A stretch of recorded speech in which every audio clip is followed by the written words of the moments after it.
And I especially want to take this opportunity to thank this afternoon's speaker, Earl Havens, not only for coming to speak this afternoon, but also for collaborating as a co-curator on the current exhibition and for inspiring all of the loans from the Boston Public Library. Earl came to see me when he arrived at the Boston Public Library about 2 years ago because we had a mutual friend. And I must say that one gets a lot of, and this was one of the most exciting meetings I've had with any of these new acquaintances. And Earl and I almost immediately decided that the Boston Public Library would be a collaborator on our current medieval project, which was then in its middle stages, and that is what led to the exhibition Secular Sacred. Earl reminded me that there were lots of manuscripts at the Boston Public Library that had not been studied and that very few people had ever seen, but that he was going through systematically since his arrival at the BPL. And he assured me that he would pull out manuscripts at the BPL, invite all of us from Boston College who were working on the Secular Sacred project down to the library, and we could pick what we thought we wanted to work on.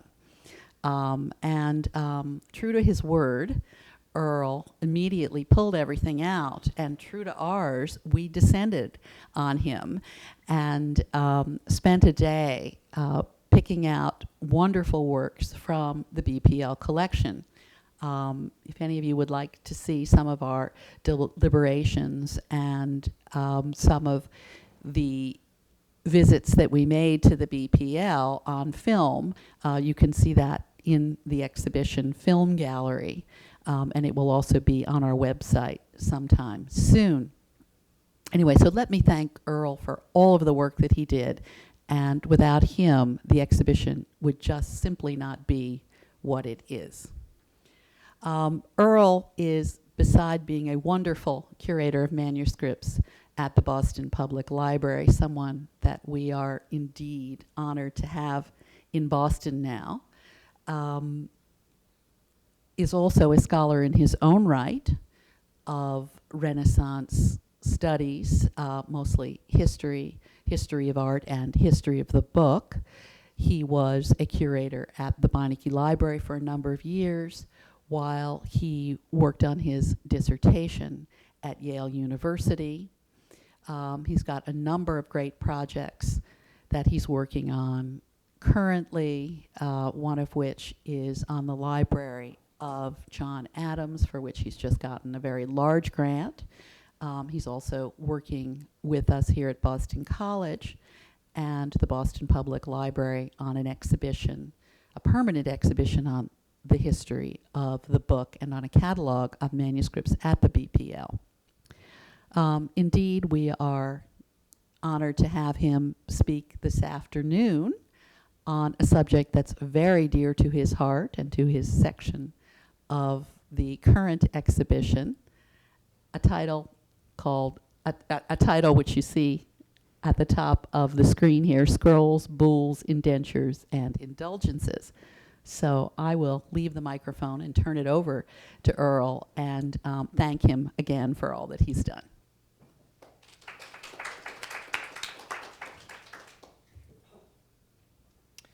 You'll have to forgive me. This is the first time that I've ever done a PowerPoint presentation, and I'm already a little disconcerted because the colors are way off. So when you really want to look at these things, you really will need to go across down the hall to see them in the original, because what you'll see here are pale imitations having to do with the limitations of technology.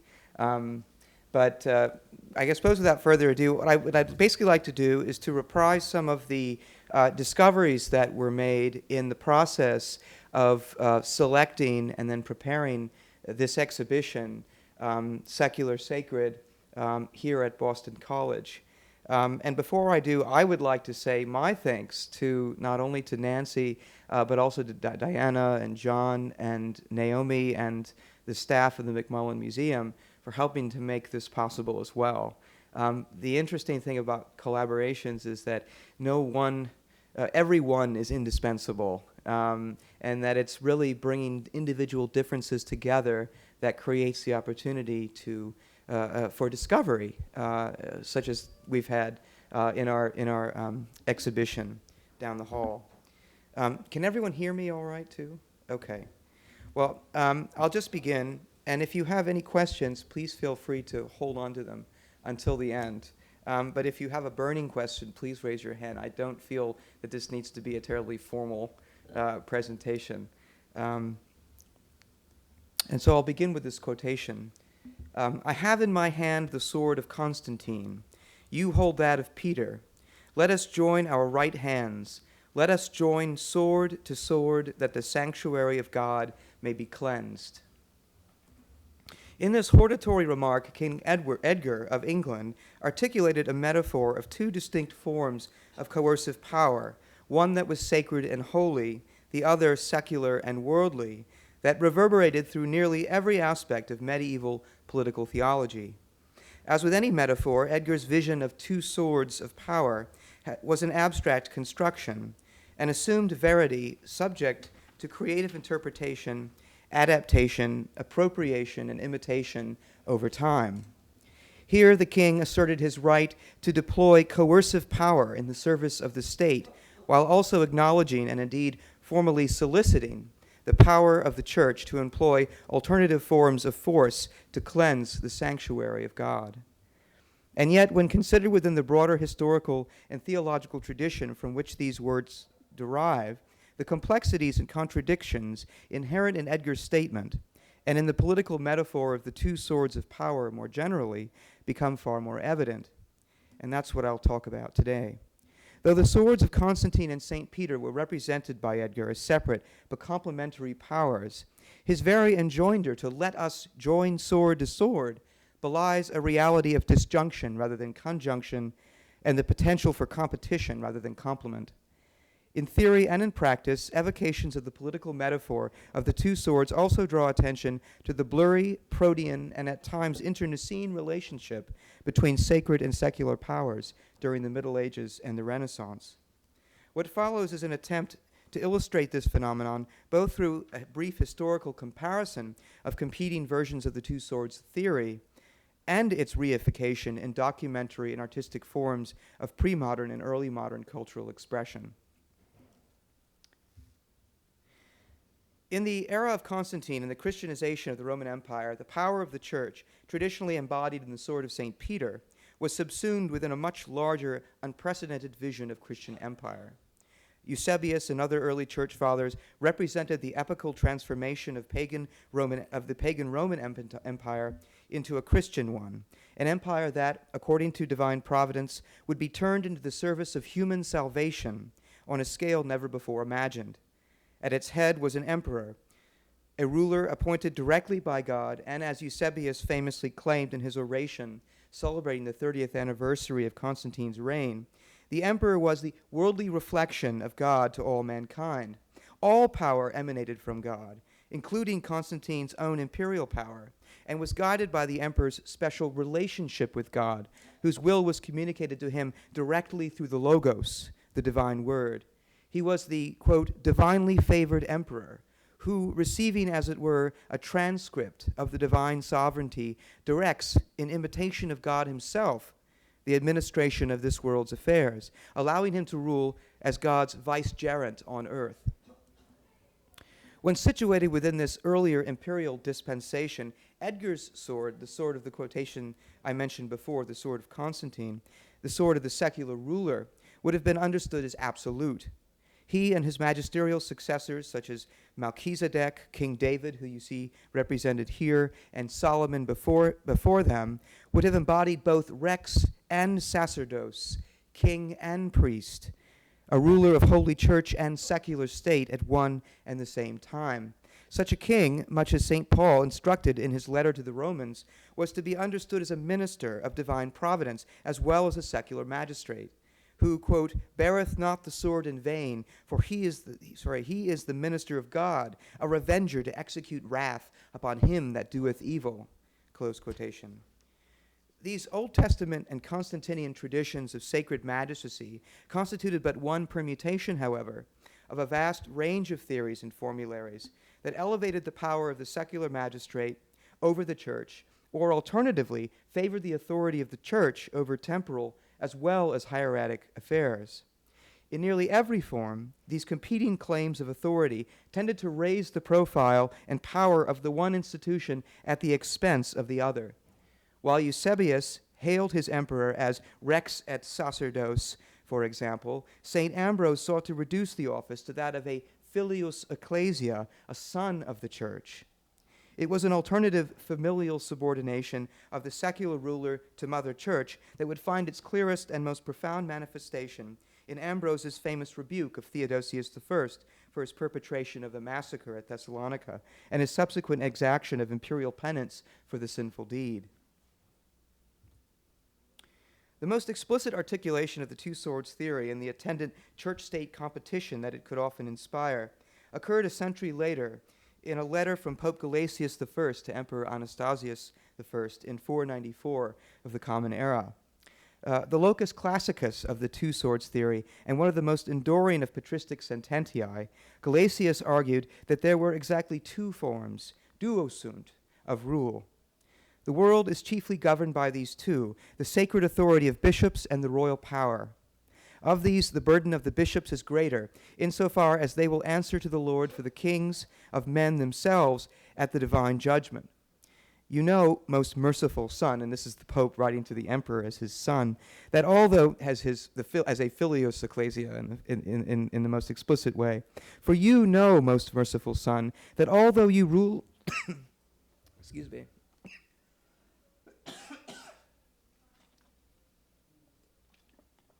I'm getting over a cold.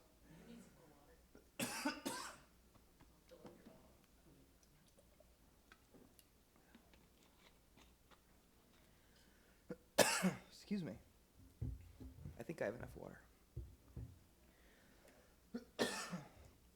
For you know, most merciful Son, that although you rule over the human race in dignity, I'll get over this one of these days.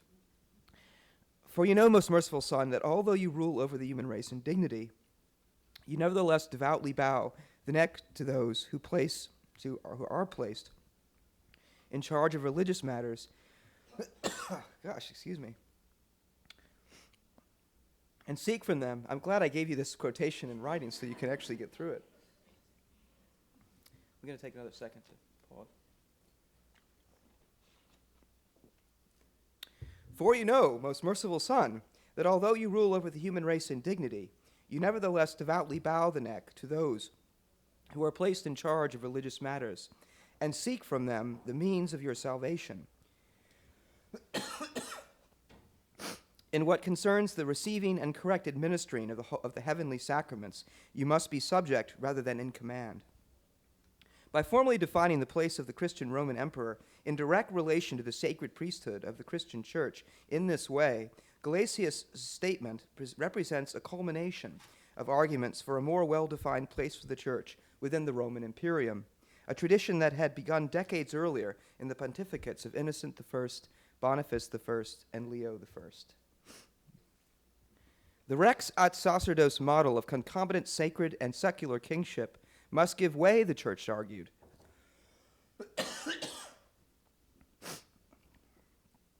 Thank you. Maybe I'll just take a 5-minute break here.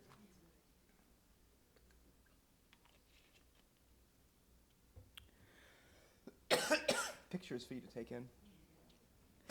The rex et sacerdos model of concomitant sacred and secular kingship must give way, the church argued, to a far more complex, and as will be argued here in this paper, a problematic model of secularized and, in religious matters, subject magistracy. This vision for the church called for a more prominent and materially empowered sacred ministry in the world. Just as Luke 22:38 called attention to the two forms of power, Lord, here are two swords, so must the state acknowledge both instruments of coercion in relation to one another, separate in theory, but also complementary of one another, both in theory and in practice. Gelasius' dualistic model of sacred and secular sources of authority and coercive power would become subject over time to competing emphases and revisions that would further blur the same lines of division and complement that he had originally outlined.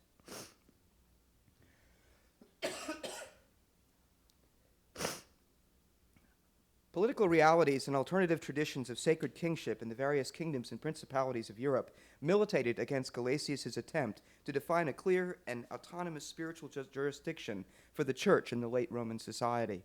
By the Carolingian period, those lines had blurred almost beyond recognition. On the one hand, a Eusebian model of sacerdotal kingship prevailed, whereas on the other, competing efforts were made to circumscribe that sacred kingship by defining it as a function of and within the church, the unified embodiment of Christ on earth, and not existing apart from it. Coincident with the increasing power of certain medieval princes was an increasing elaboration and consolidation of power within the papal government of the church. That transformation would culminate in the four Lateran councils and the elaboration and codification of canon law, which elevated the position of the papacy and its powers relative to the privileges of secular rulers. By the 11th century, a pope, Gregory VII, made bold in deposing and excommunicating a German prince. The church, through such an extension of the personal authority and power of the pope, was transformed from its earlier Gelasian function as a spiritual power existing alongside the secular authority to a kind of sacred kingship in its own right. The aggrandizement of the church's position in the world also helped to transform its more fundamental ecclesiology. It was argued that the temporal authority of secular rulers subsisted within and under the larger aegis of pope and ecclesia, rather than beside it. Could anyone doubt that, quote, priests of the church are to be considered the fathers and masters of kings and princes and of all the faithful, asked Pope Gregory? The church's answer, given in the affirmative, is the Decretum, which went on to lend the notion of sacerdotal supremacy over secular power permanent expression in the canon law. At the height of this hierocratic political theological tradition of the High Middle Ages, Pope Boniface VIII, expanding upon U of St. Victor and others, went so far as to claim in the bull Unum Sanctum ultimate papal power over both the sacred and the secular swords, wholly subordinating the exercise of secular magistracy to the will and the sufferance of the priest. And I quote from this: "We are informed by the texts of the Gospels that in this church and in its power are two swords, namely the spiritual and the temporal. Certainly the one who denies that the temporal sword is in the power of Peter has not listened well to the word of the Lord, commanding, quote, put up thy sword into thy scabbard. Both, therefore, are in the power of the church, that is to say, the spiritual and the material sword. But the former is to be administered for the church, and the latter by the church. The former in the hands of the priest, the latter by the hands of kings and soldiers, but at the will and sufferance of the priest." Just as the church promulgated this tradition of jurisdictional supremacy over secular authorities, so too did the monarchies of France, England, and much of the rest of medieval Western Europe generate alternative readings of the Gelasian theory of the two swords that advanced their position at the expense of papal and ecclesiastical hierocracy, not an easy word to pronounce. Controversial responses to Unum Sanctum pointed out at least one significant direction in which states might turn to undermine assertions of universal coercive jurisdiction for the church, that is, conciliarism. The theoretical reduction of the power of the medieval papacy through the empowerment of general church councils and their promulgation of supervening decrees and canons could threaten to distribute the real power of the sword of St. Peter through the hierarchy of the institutional church. Within a conciliar dispensation, the Pope could conceivably be sanctioned if proven to have scandalized the church in some way, undermining ecclesiological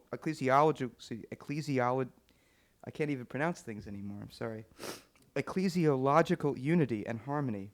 In such an event, it was argued, even an offending pope must advocate abdicate from his office, and I quote, "If he is willing to do so, that is to say, be sanctioned by the church, he can be taken captive, a general council called, and the case laid before it. If in such a case he proves obstinate and violent, he ought to be removed, even with the aid of the secular arm, lest the sacraments of the church be profaned." It was an anti-papal conciliarist line of argument that reached its most systematic expression in Marsilius of Padua's celebrated Defensor Pacis, where the fullness of power, the plenitudo potestatis of the Pope, was fundamentally challenged, and the jurisdiction of the secular magistrate over the universal body of the Church, the Universitas Civium, both lay and ecclesiastical, was affirmed, lest society be destroyed by the existence of an unordered multiplicity of governments. So secular governments actually could pose a threat to the one true government of the Church. The role of the Pope resided solely within the Church, and his function remained entirely pastoral, spiritual, and removed from worldly affairs. So from the Church's perspective, of course, it is the Pope who is the one government, the papal monarchy. From a secular perspective, from the conciliarist perspective, it's got to do with church councils.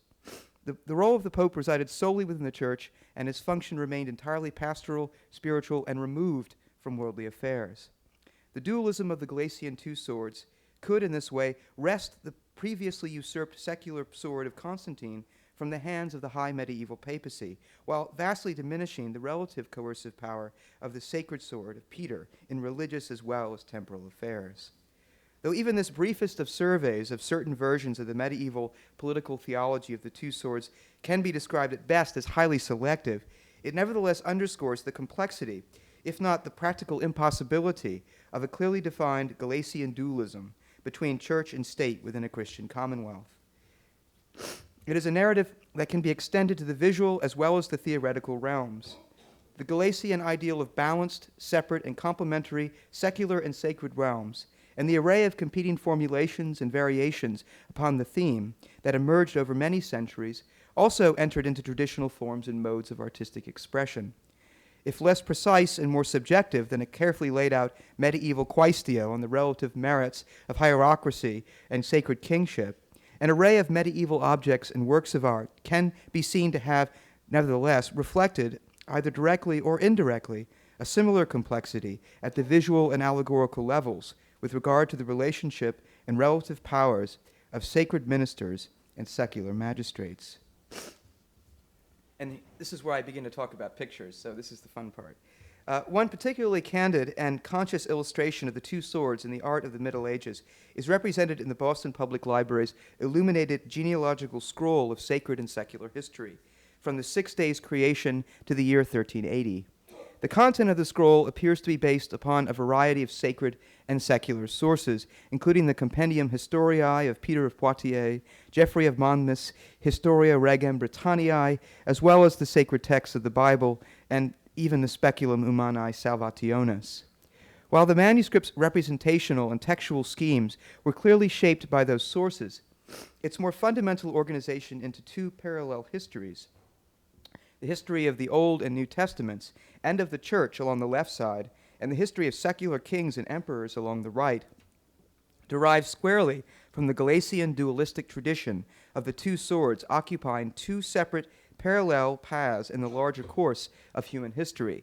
And I don't mean to compete with a talk that was given here earlier by Lisa Davis, which illuminates a much greater detail than I will ever try to do, the endless fascination of this scroll.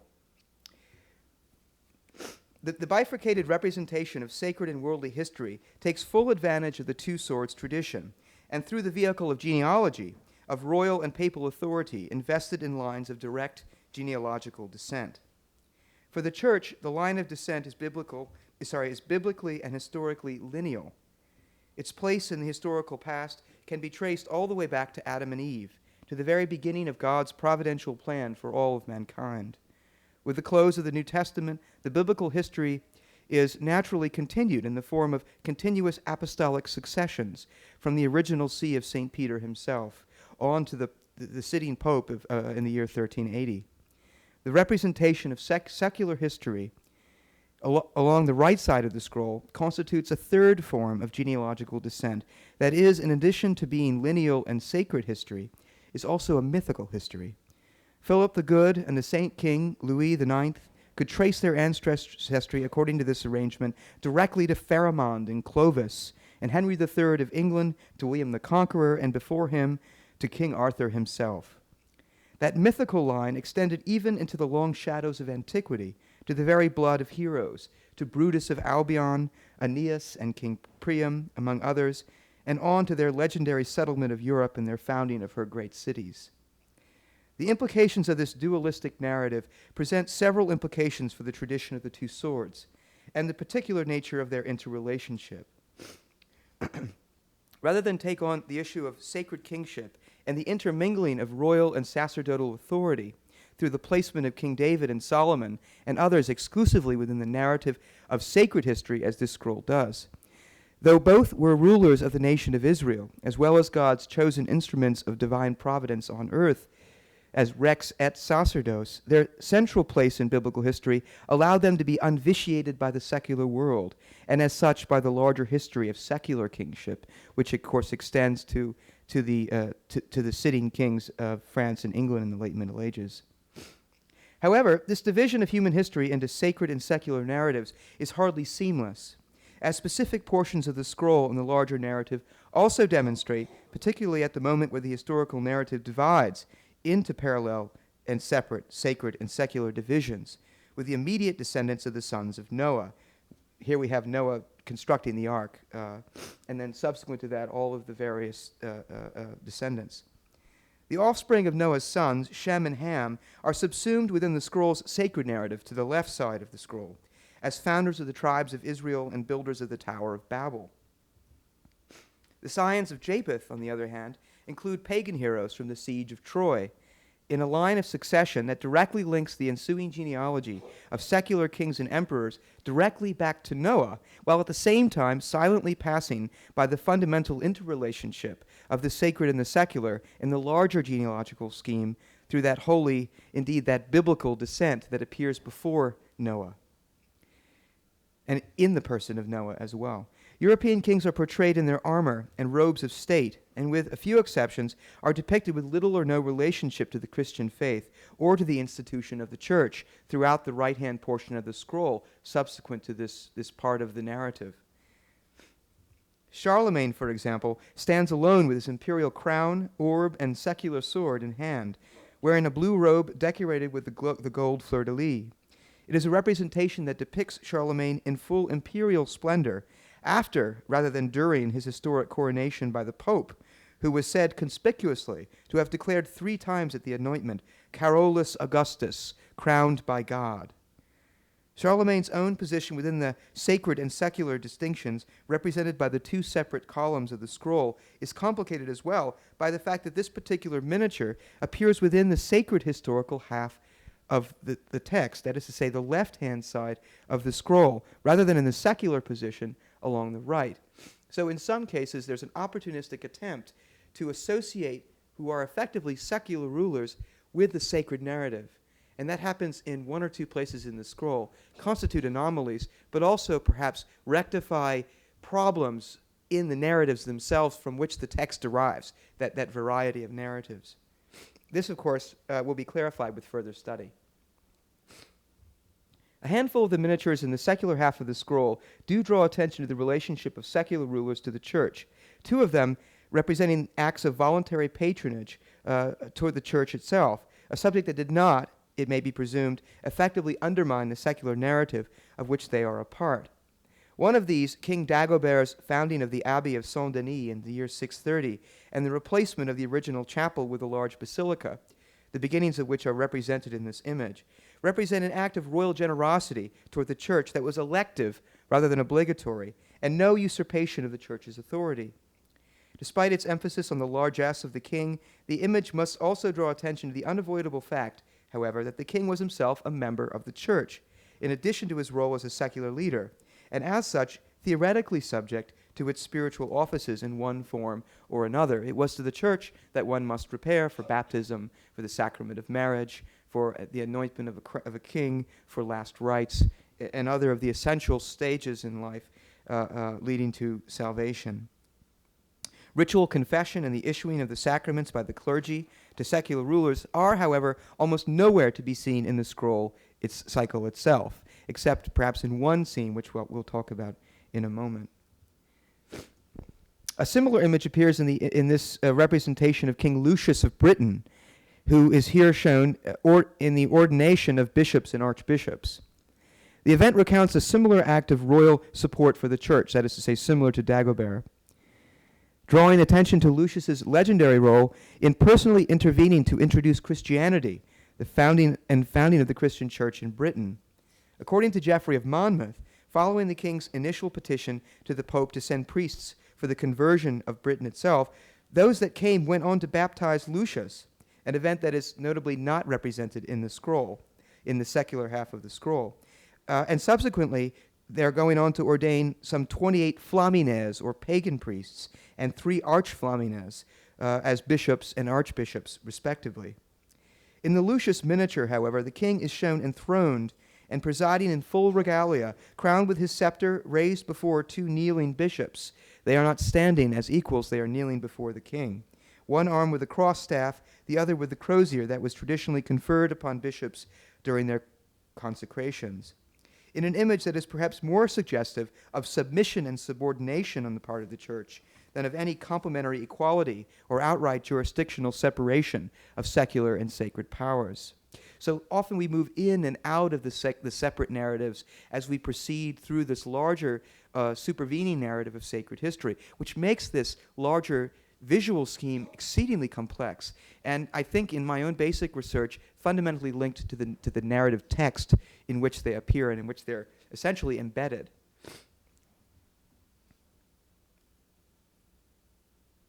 Though the function of the church in the world is clearly presented in the form of the bishop's office, the allegory represents the power royal and ecclesiastical deference to that power in a form of direct historical juxtaposition. Perhaps the most provocative miniature, and the second to last that I'll speak of, within the secular narrative of the scroll, is the baptism of Clovis, king of the Franks, which constitutes the most explicit blurring of the boundaries that theoretically separated the sacred from the secular in medieval and political and religious thought. Vowing to convert to Christianity for victory in battle, the triumphant Clovis presented himself for baptism at Rheims by the city's bishop, Saint-Remy. As Gregory of Tours related in his History Francorum, the baptism took place on Christmas Day in the year 496 of the Common Era, with Saint-Remy officially commanding the king to, quote, "bow thy head, O Sicambrian," in ritual subjection not only to the church, but of course to God. The Remy is depicted in the image in the scroll beside the king. Clovis's head appears unbowed, and the bishop quite removed from the action, other than holding up his hand in a gesture of blessing. The bishop quite removed, in other words, from any real intervention in the scene. Emphasis is placed not on the sacramental role of the bishop so much, nor even on the king's submission to the church and its jurisdiction of the administration of the sacraments. The fact that he's naked is a part of the ritual as it's been represented over time and part of the legend, and so not so much a representation of submission. The attention here is really based upon the act of divine intervention that would seem to confirm the providential nature of the entire occasion. Centuries afterwards, according to Hincmar, the later Archbishop of Rheims, and the popular medieval legend of Saint-Remy, the church was so crowded on that day during Clovis's christening that no one was able to receive the chrism itself. Praying to God, the Holy Spirit soon arrived within the cathedral in the traditional form of the dove, miraculously producing an ampulla containing an inexhaustible supply of oil, the so-called Sainte Ampoule, that would continue to be used in these royal ceremonies up to the reign of Charles X. The scroll's miniaturist added to the traditional legend of Clovis and Saint-Remy a figure unrecorded in the most standard medieval legends, that is, an angel standing in the background bearing the secular arms of France and the French monarchy. The figure presents, at first glance, an explicit symbol of the role of the church in the life of the secular monarch. It is an image, however, that also draws direct attention to the symbols of secular monarchy, whose presence in this instance are suggestive of inspiring not only the miraculous presence of the Holy Spirit, but the inauguration of one of the most traditional symbols of the divine right of the French monarchy. You'll have to excuse me for a second.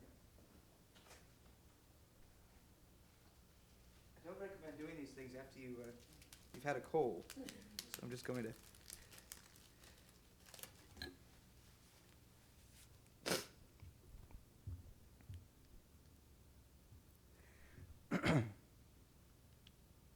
Now I've lost my place. I'm sorry. Cold is being very disruptive.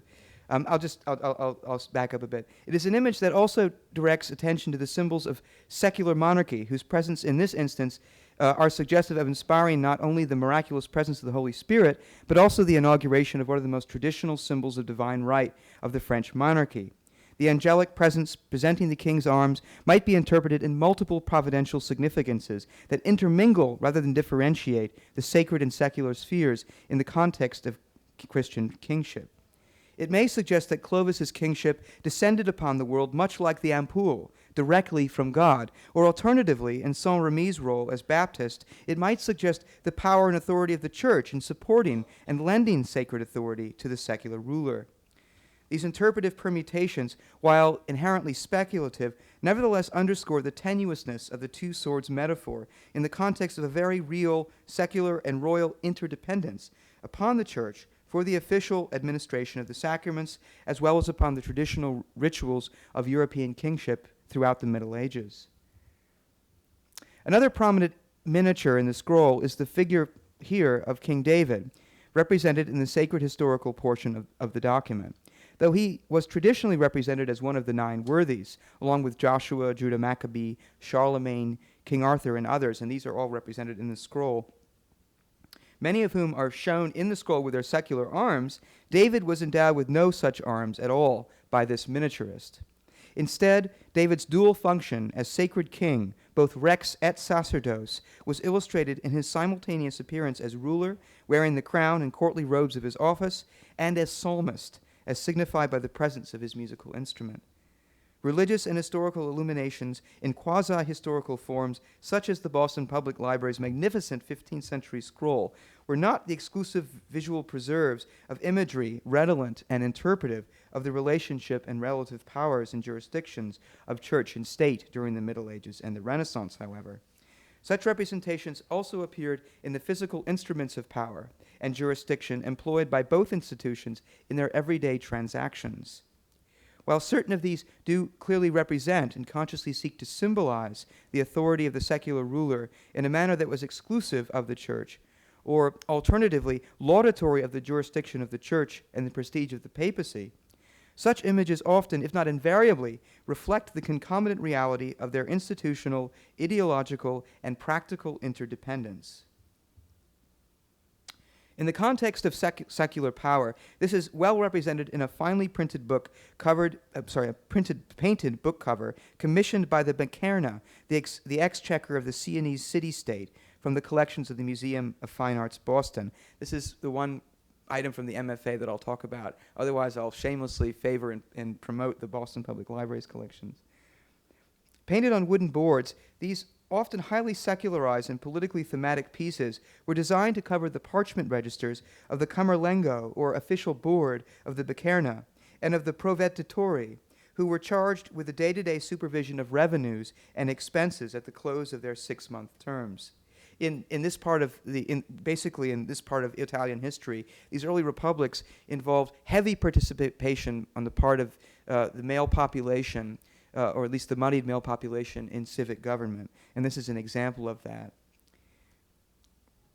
In earlier examples of Bekerna covers, a customary Bekerna image would have been that of the executive clerk and the secular arms of his office, though later covers came to represent civic and in some cases even religious themes. And I have to make an aside. I was in New York City at the Met in January, and I saw the only other Bekerna cover that exists in this country, and I was floored, and I wish I had known about it because I would have tried to borrow it. It represents the tax collector wearing the robes of a Cistercian monk as his colleagues count out the money on the table. This, however, is seeks to be, it seems, a purely secular image. The Boston example is conspicuous in its traditional representation of civic tribute being offered to a figure symbolizing the Sienese government, replete with images of his scepter of office in one hand, and in his other hand an orb bearing the black and white colors of the Sienese balanza. The figure of Siena is shown surrounded by trumpeters and citizens of the city-state who present symbols of tribute, including, and I will try to read these from left to right, though I know this image is not very helpful, olive branches, obviously keys to the city, some kind of fortified town or castle, a money bag, of course, what appear to be candles, flags, and an armored figure holding up a sword. Below, a series of 5 now blank armorials separate the allegory. Above, from the explanatory text at the bottom of the book cover, where the names of the officers of the Bikerna are duly listed in the traditional manner. The scene amounts to a classic gesture of Italian Renaissance civic humanism and local pride, and is reminiscent of Lorenzetti's allegory of good government, which had been painted for the Sienese Palazzo Pubblico less than 2 decades before this Bikerna cover was executed, and obviously a part of the visual register of the artist. The Boston Bikerna is, however, quite conspicuous in that it appears to lack any clearly discernible religious figure or imagery at all in the tribute offering. It is impossible to claim that this particular scene was executed with the intention of representing the secular sword as completely separate from the church, but the image is not inconsistent either with the scriptural locus classicus of the secular sword, communicated with respect to the question of civic payments of tribute to the state in Matthew 22, verses 19 through 20. "Show me the coin of tribute," Christ demanded. And they offered him a penny. And Jesus saith to them, "Whose image and inscription is this?" They say to him, "Caesar's." Then he saith to them, "Render therefore to Caesar the things that are Caesar's, and to God the things that are God's." Other document forms generated by medieval and early modern states as instruments of power and the rule of law consciously reflected the presence of the divine in the context of secular kingship. As in the instance of 2 illuminated Spanish cartas executorias in the early manuscripts collections of the Boston Public Library. Each of these cartas present a subject's pleito de hidalguía, or claim of noble hidalgo status, a distinction that afforded its possessor an array of important privileges, including, most importantly, a relative freedom from taxation. The hidalgo, of course, would not be the person holding up the money bag in Spain at this time. These appear in these manuscripts complete with signed attestations from various prominent persons establishing the pure blood of the applicant. The first and earlier of these, a Granadan manuscript dated July 1517, supports the claim of one Rodrigo de Oviedo. The customary initial illumination presents a finely executed set of religious images that seem consciously to have been juxtaposed and otherwise frame secular symbols. The initial letter represents Queen Juana I and the future Emperor Charles V, with the Queen seated in regalia to the right of the young Charles. Just above appears the traditional monogram of the name of Jesus Christ, Jesus, surrounded by a wreath borne by winged putti in direct vertical juxtaposition to a similar wreath borne by 2 angels bearing the Oviedo arms. So on the top you have sort of a secularized image of putti holding the name of Christ, and then below you have these sacred angelic figures holding the secular arms of the applicant. On either side of the royal portrait, a similar horizontal juxtaposition presents the arms of the Spanish crown on one side of the page, the massive arms of Charles V, and an armorial bearing the symbols of the Passion on the other, the disembodied hands and feet of Christ and his Sacred Heart. Christ was directly associated with the Hidalgo as a result, and the royal crown with Christ's sacrifice, perhaps making reference to the obligation of members of the Spanish nobility to take up arms and sacrifice their own lives at the behest of the secular monarch when called upon to defend the realm. In this way, too, secular offices invariably denoted sacred obligations. I think this image is neatly juxtaposed with a later Carta Executoria, the equivalent of a legal land indenture from the reign of Charles V. Where the former represented a secular claim to nobility, this sumptuously rendered instrument of law confirms the privileges of a sacred institution, the Bernardine Monastery of St. Mary at Valbuena in the Diocese of Valencia, dated 9 June 1553. Bernard appears prominently within the initial D. cartas executorias were traditionally announced in the name of the monarch, in this case, Don Carlos. Praying with a book before him, which I noted kind of interestingly, if you look very closely, it also begins with a text with a large letter D. I don't know if there's supposed to be some sort of association. He's obviously in a room contained within the holy cloister. Directly above him appears a miraculous infant Jesus held in the left arm of the Virgin as she cups her naked breast with the right hand. Careful attention to the image reveals a fine white line between her breast and the mouth of St. Bernard. I literally almost missed this as we were writing our essays. I stared at it, and I suddenly realized that there was this continuous stream of mother's milk coming from the Virgin's breast directly to the mouth of St. Bernard. What we often refer to now as the Lactatio Bernardi, an event from the life of St. Bernard that is itself representative of the miraculous intermingling of the heavenly mother milk of the Virgin and the physical world of mankind. The exquisite border is highly classicized with swags, decorative cameo bleu elements at the bottom of the page, medallions, and female grotesques. At the base of the page, however, are the arms of the monastery itself, surmounted by the abbot's mitre and crozier, the traditional symbols of his office. This explicit religious armorial presents a striking comparison with the lead seal of Charles V, which is still attached to the document by its original cord, the presence of which confirms this document as an authorized instrument of secular law. These almost don't ever survive anymore. These very heavy, this thing must weigh a few pounds. They almost always appear detached and often in collections of exonumio than attached to original documents. Upon the obverse, as you see here, the emperor is depicted enthroned. And then on the reverse, his secular arms represent his vast domains throughout Europe. This is Charles V, who inherited about a fifth of Europe from his various relatives. This document represents, perhaps more vividly than any other of the artifacts in this exhibition, the fundamental dependence of the Church upon secular rulers who often alone possess the power to confirm the privileges of a religious house, whether through the grant of land or through exemptions from taxation. All of these decisions invariably made by a monarch as a matter of state and statecraft. A similar instrument of magisterial rule is represented in an illuminated document conferring power of attorney to the citizens of two Spanish villages, to Pedro de Contreras and Cristobal de Salazar, enabling them to petition the Audiencia of Valladolid for an award of a large amount of money in a suit against the Conde de Miranda. In this image, King Philip is twice represented, first in the context of his secular office, seated in his throne, crowned with scepter in hand and sword at his side, his secular sword, and secondly, at the bottom of the page, as a devout Roman Catholic, kneeling before a representation of the patron saint, Santiago Matamoros, or Saint James the Moorslayer, a titular reference to James's miraculous appearance at the Battle of Clavijo against the Moors during the Reconquista. And you'll notice here we have Philip the King without a crown, basically as a dutiful Catholic.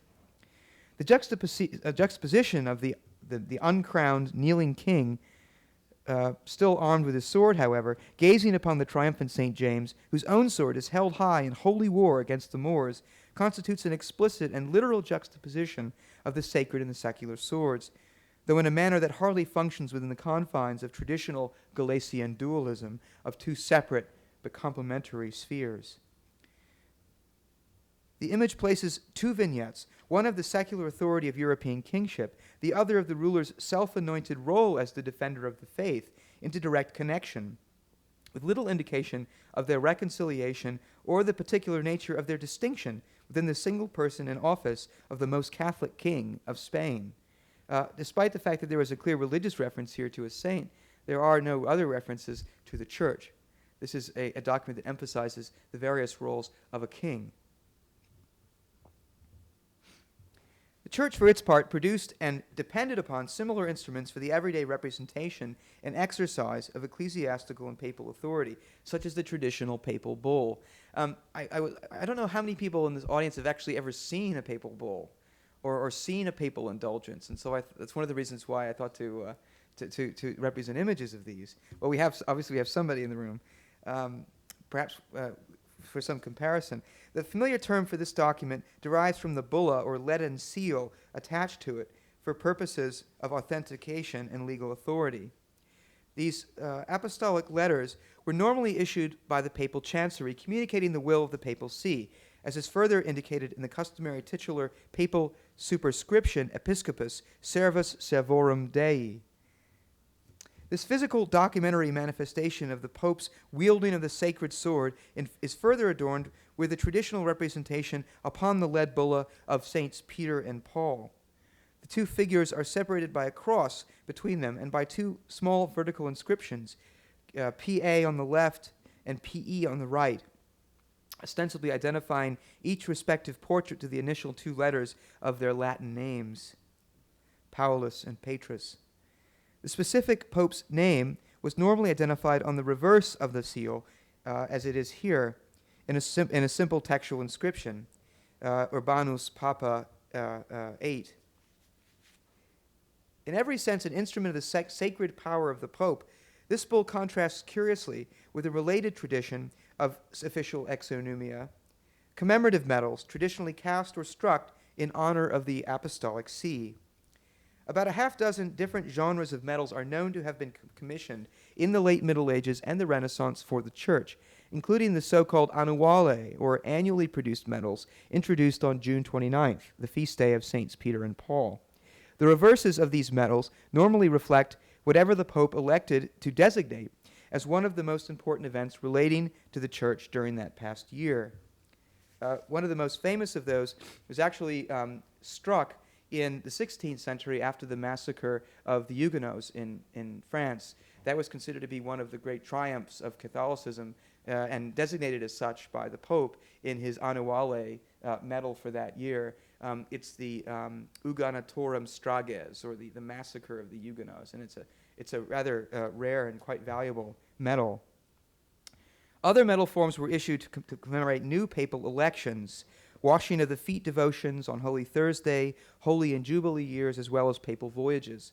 Some of the more common papal medals to survive from the period are so-called possessio medals, and this is an example of that genre of papal propaganda, which appear to have been produced in large runs to mark a new pope's taking possession, literally, of the Lateran in Rome.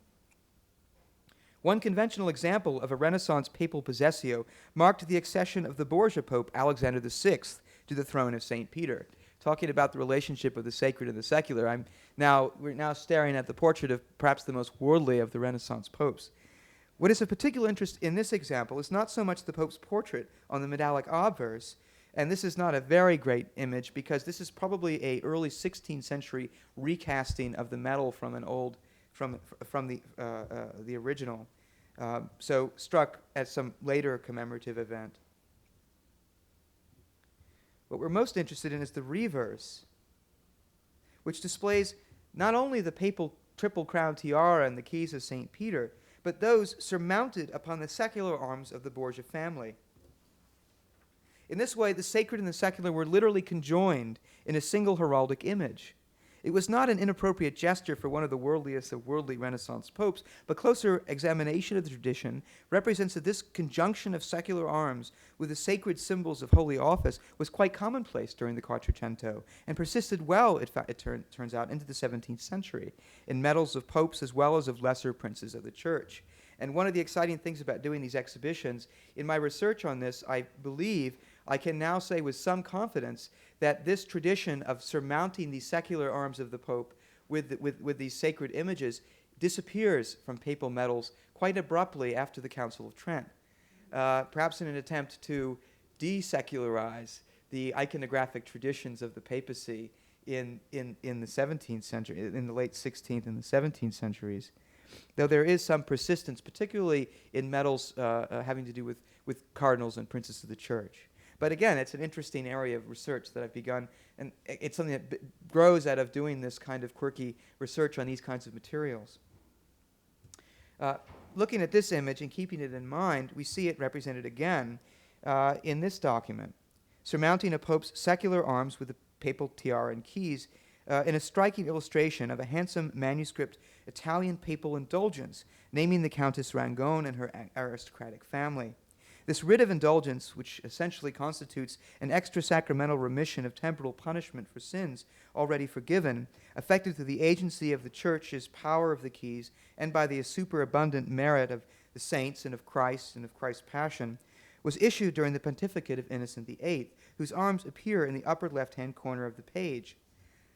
A small roundel just below the sacred secular papal armorial was left blank, ostensibly marking a space or a special space for the illustration of the recipient's own secular arms. And there are other examples in which one sees this. In this instance, as well as in the papal medals described above, Renaissance popes repeatedly participated in an iconographic and heraldic tradition of self-representation that demonstrated little or no consistent interest in diminishing their secular familial associations and credentials, either in materials created for their celebration and commemoration, or, for that matter, in official ecclesiastical instruments for the remission of sins committed by lay members of the Church. The Church's contemporary detractors, of course, from among the first generation of German reformers, relied on the familiarity and perceived potency of these imagistic documents of power, even appropriating them in their service of their own confessional propaganda, in the form of illustrated protest texts, such as this woodcut from the Passional Christi und Antichristi, illustrated with woodcuts by Lucas Cranach the Elder and printed in Erfurt in 1521. Here, early Lutherans sought to represent not only the physical documentary devices and instruments of papal authority, but also their rank commodification within the context of the saeculum, sacred documents being reduced by their circulation as, in a sense, currency within the secular world. Note especially in this image the various official papal seals that depend from each of the indulgences that are being handed out or otherwise piled high on the table before the Pope, which Cranach has clearly juxtaposed with the worldly currency being laid out on the table by the laity in the form of commercial exchange. In the front of the table, you have coins being laid just before them, in front of them, the seals. In each of these physical and artistic documents of power, as I have come to call them, the immediate and at times inextricable interrelationship that bound the sacred and secular spheres together in the Middle Ages and the Renaissance emerges far more clearly than sustained efforts, whatever the theoretical discourse, to differentiate and separate them, either in theory or in practice, according to the doctrine and representation of nearly every conceivable permutation of the political theology of the two swords of power. In the end, theory and practice, art and artifice, seem more commonly to have conspired against the reification and confirmation of the two swords theory, either in the world of political thought and action or in these myriad examples of medieval and Renaissance artistic and cultural expression. Thank you. You can see all these things in the exhibition. So, and once again, sorry for sort of breaking down physically while in the middle of this talk, but. Well, let me thank you, Earl, for ministering us through these magisterial objects, and also for your wonderful research that is really groundbreaking, and we're very much honored to have it incorporated in our exhibition. Will you take some questions? Sure, I'd be happy to. Any questions? Yes. I am very empathetic. Take as long as you need. Can you say something about the orb? Does it represent the universe? Because it was centuries before we knew the earth was round. I don't actually know the tradition in its connection with imperium, but it is a representation of imperial authority and then also royal authority. But it is a Christian image. At least it certainly becomes a Christian image when it's surmounted by the cross, as the orb so often is. But Pam, did you actually have some thoughts? That's Kelsey, because from the 5th century, 6th century on, we see even in sculpted forms. Those ivory diptychs. Yeah, you see spheres. And so this idea that the earth was flat or was there more, but also in painting, we find the idea of a sphere right through the middle. And my understanding is that this notion that the earth was flat was actually as late as the 19th century and was promoted by Italian people who wanted to valorize the great venture Columbus and everybody's going to fall off over there. But that certainly is not true. And I know that there is a pagan iconographic tradition as well. Representations of the graces, giving, returning, and receiving balls or orbs. And so whether those can be associated directly with a kind of representation of sacred kingship or of some kind of relationship between secular monarchy and the church, you know, it's probably very complicated. But I won't have the answer for your question. Though certainly it becomes appropriated within as an instrument of the imperial regalia and also of Christian monarchy. And frankly, monarchs are naked without their orbs and their scepters, quite literally. It's interesting, actually, Queen Elizabeth, in representations of Queen Elizabeth, she's not allowed to have a sword. So they always represent her. Her hands are never empty. There's the orb and the scepter, but there is no sword. If you look at representations of her, though, for example, Christian van de Pas did a posthumous portrait of her in 1603. Next to her, this is a very famous image, is the book of the Bible, the Verbum Dei, and on top of that is a sword. And this is the secular sword of her monarchy. And then below that is the sacred word, the sacred sword, which is an invisible sword. So while she can't hold a sword like Charlemagne could and St. Paul could, she's still represented in that way. So the tradition really very consciously continues, and it gets expressed in the theory of the two bodies of the monarch and the rest. It's quite elaborate. But the monarch uses a sword to knight, right? Yes, but a queen doesn't wear a sword. To do- That would be a usurpation But of... she's allowed to hold it then. Yes. Yeah, but, you know, yeah, rather than go on about all... About another Queen Elizabeth. Hers was the first coronation, I think, ever televised in 1952 or 55 or something. And she, too, was anointed as if it was a sacramental part of the ceremony. And that was the only part of the ceremony that wasn't televised. They shut the TV cameras off because it was a holy part. So it's still around. Well, it's certainly the case, and in fact, you know, the Prince of Wales is, you know, Camilla will never be queen. The sacred secular relationships are fundamental in the monarchy as it's constituted today. Though much of that, of course, has to do with the Reformation. But that's very interesting that sacramental moment was basically protected. Right. You didn't see that happen during the marriage of Prince Charles and Princess Diana, of course. That for some reason that I guess was fit for television. But Had progressed since 1950. considerably, they did that in color, right? That was the first. It's interesting. The golden ampulla, the device that miraculously appeared, was continuously used up to the French Revolution. Then it was destroyed, and the legend was that it never ran out of the sacred oil. And it's very interesting because this is the thing. Just to give you a sense, as you do this kind of research on these materials. I was writing the section on this golden ampulla. Then I turned to John Adams, because I'm doing the transcription of his notes and his margins, and he mentioned, and it was the same day, he mentions the golden ampulla. So it's like coming full circle. But he uses it as a representation of Roman Catholic superstition. And so oh yes, and I suppose you'll take your golden ampulla with you, or something like that, in a catty remark in the margins of his books.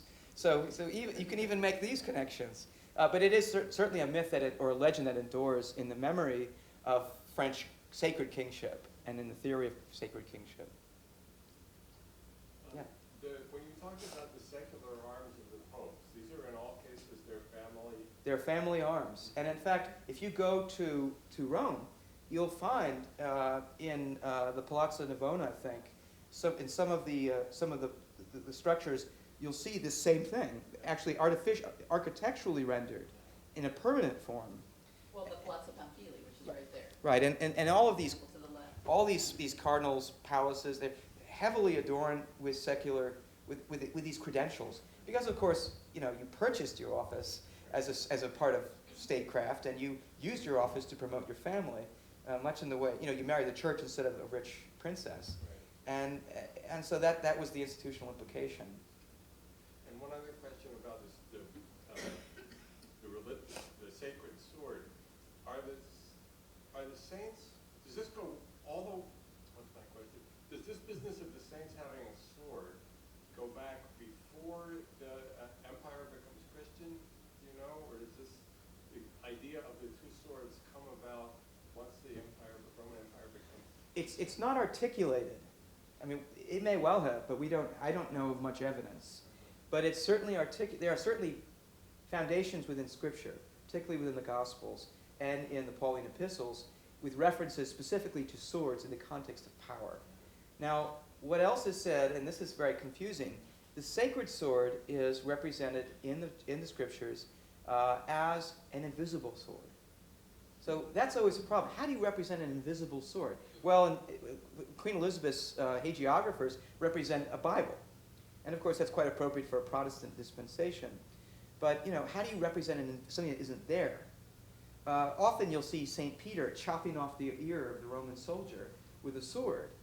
And in some of the exegesis, they represent this as, this is before he was told by Christ to sheath his sword and to wield the sword of the spiritual sword, which in the church effectively becomes sanctions, censures, excommunication.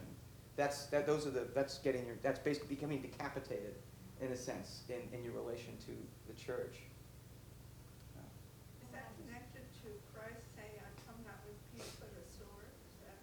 Is that Yes, and that is often interpreted in the political theological exegesis as in the context of this invisible spiritual power. There will be an avenging angel who will come with a sword, as we know, in the Apocalypse. But that's a separate instrument in a sense of divine justice and divine providence. So it's an invisible sword. And yet, when we see St. Paul, he is universally represented holding and in this case, the image I showed you, he's holding the book of Romans, in which Christ said, render unto Caesar what is Caesar's, and there he is holding his sword. And then, of course, Peter with the attributes of the keys to the kingdom. So that comes from multiple different, from what I've learned, that comes from a whole different set of iconographic traditions. When it comes to the saints, of course, very often the sword is the instrument of their own death. And so they're wielding the attributes of their own martyrdom, which is also complicated. Because when is this artist making a statement about the relationship between secular and sacred power, and when is he simply representing a saint according to his or her attributes? I should also say that the indenture that's in the show may be a copy, indulgence, because very often they exist as this, with 6 or 7 seals dependent. Each of those seals based upon the permission that was granted by a specific bishop. The papal indulgences were issued, but invariably they were issued in the name of individual bishops. And so there are about 24 or so that exist from the 15th century in larger European repositories. They cause me to think that the 16th century, late 15th century indulgence is actually probably a copy or a commemorative copy of some kind. I wanted to mention that because if you had noticed, it didn't have any seals dependent. These silographic, as they call them, or silologic elements are actually very important. They communicate these messages on what are basically day-to-day documents of legal transactions and financial transactions. And in various ways, they're secularized and sacralized through these modes of representation. And so instruments of law become works of art as a result. And so, again, this interdependence that I don't think any of us felt comfortable disagreeing with. The idea of separating them and that there are two powers seems always to be militated against in the actual attempts to represent either the theory of the separate powers or its opposite, which turned out to be a really interesting and challenging thing for us as we did this project together. Yeah. Two questions. Do you have any medieval manuscripts yet to be transcribed? Oh, about 200. Yeah, the exciting thing about this and why we were all very keen about this is that the Boston Public Library's collection may well be one of the really largest and most substantial fairly unworked on collections in this country. And we are, since I've arrived, I've been able to acquire additional manuscript material from the Middle Ages and the Renaissance to augment the collection. And so what we hope this will also be is a call to scholarship, to further scholar. Much of what we did was basically starting from scratch for the most part, and then developing a narrative from that turned out to be quite interesting in terms of the relationship of church and state. Will you acquire, did you get the original or did you get copies of? No, we acquire original, historical documentary And material. What areas did they cover? I mean, were any medieval science, philosophy? Sure. Uh, Secular, what often historians call secular manuscripts, that is to say, works of natural philosophy, astronomy, although invariably these are also religious in their implications. This goes back to a story that Nancy has told in her essay in the catalog for this exhibition of the nature of collecting materials over time and of consciously collecting secular and sacred things as though they could subsist in separate categories. It happens that the Boston Public Library, being a public institution, was fairly ecumenical in its interests, not only in purely sacred documents, but also in documents that had clear secular implications or inspirations. What I acquired recently are largely text manuscripts. For the most part, beautiful manuscripts like this, which were the ones I showed you, and you can see in the show, those are within the reach of private collectors and very few institutions. It's very hard to find a decent book of hours for less than 6 figures in the open market. But fortunately, because we were able to acquire these materials when you could get them for $500 in 1935, we have this aggregation of materials.